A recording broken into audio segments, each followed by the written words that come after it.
Okay, so the question was, how do muzzle brakes work and why do they work?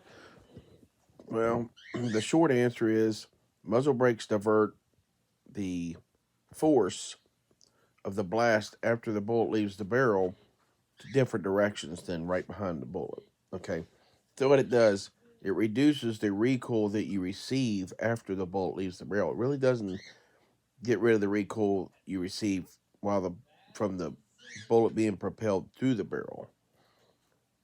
So what happens is some muzzle brakes will have their vents pointed backwards, this direction, up, down, different things, and they've proven with AR-15s if you have them vent up to the right, it prevents the up to the right movement of the gun on a right-handed person.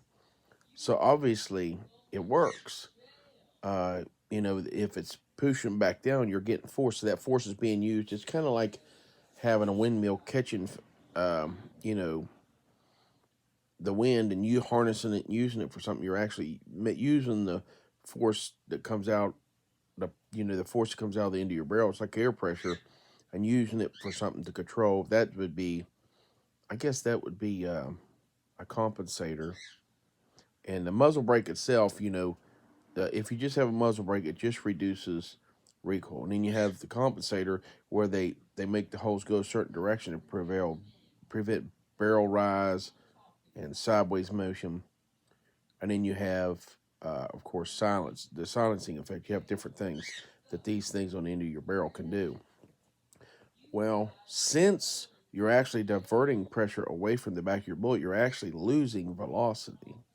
The better a muzzle brake works, the louder it's going to be, but it's not really louder either. The amount of noise produced by your rifle doesn't change, but instead of all of it being shot away from you, now it's shot to the sides and back toward you and different things so that you hear it more. So if you were a deer at 200 yards and someone shot at you with a rifle with a muzzle brake and without a muzzle brake, the one with the muzzle brake wouldn't be as loud to the deer. The one with the muzzle brake wouldn't be as loud to the deer. The one without the muzzle brake would be the loudest. So as that force comes out behind the bullet, it's always being diverted around the bullet at the back of the bullet.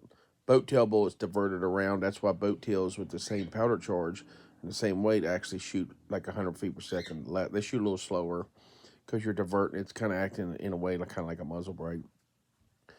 My opinion, I have a muzzle brake on my 300 Win Mag. I'm probably not going to use it.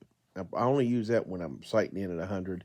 I'm probably not going to use it when I'm hunting because if I actually want the gun to kick the same as with a brake, I could shoot it with the brake across a chronograph, load my bullets to shoot that same speed without the brake, and I'd have the same recoil, and I don't have to have the brake. So it just doesn't make any sense to me to put a brake on the 300 mag and go out and want to shoot an elk at 500 yards because now I've turned that 300 mag into something closer to an aught 6. So that's just my opinion. I have shot with the brake and without a brake across the chronograph. There is a difference, and it depends on how good the brake is, but 150 feet per second is pretty common out of a 30 caliber. 300 Win Mag, shooting 33, 3,400 feet per second. Talking like 150 grain bullet, 160. Shoot it with the muzzle brake, it drops down to 32 something. 30. It makes a big difference. In my opinion, if I would have just loaded it down to that velocity, it would have kicked the same, and then I wouldn't be hearing as much of the muzzle noise. So that's just something to think about. If you have any questions, post it, put a question, and I'll try to get back with you. What's your opinion? What have you done? Have you tried these? Have you done this? Run across the chronograph and had what kind of results did you have? This is my opinion. And like I say, I have a muzzle brake. I have a 700 with a Hart barrel. It's a 7 mil Remington Magnet. Has a bias muzzle brake. Kicks about like just the normal 270. Maybe a little lighter, maybe like a 260. I remember the first time I shot, I was like, this thing kicks like a 243. That's a little bit of an exaggeration. But I'm losing the velocity. That's why it kicks less.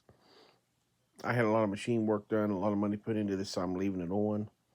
If I had to do it over again, it wouldn't have a muzzle brake. So that's just my opinion.